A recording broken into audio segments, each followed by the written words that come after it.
तर सरकार सर्वसामान्यांना रस्त्यावर आणणार असं हर्षवर्धन सपकाळ यांनी म्हटलेलं आहे। सरकारवर टीका केली आहे।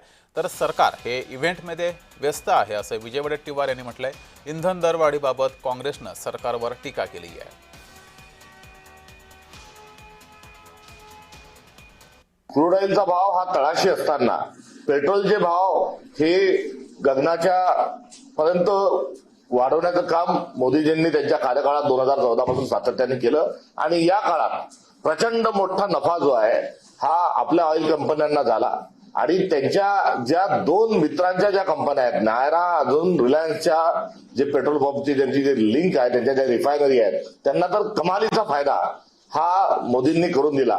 तर ना खाऊंगा ना खाणे दूंगा सांगणाऱ्या मोदींनी प्रचंड मोठा भ्रष्टाचार केला आणि आज 2-2, 3-3 रुपये हे 2 दिवसाआड जे वाढवत आहेत हे मोदींचं असणारे पाप आहे।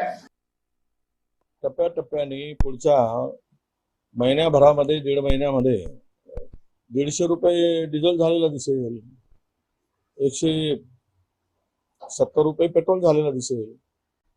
कारण तेच ते काय सांगू, आता एकदा सांगितल्यानंतर ज्या पद्धतीनं देश चालवला जात आहे हा देश खड्ड्यात टाकण्यासाठी चालवला जात आहे।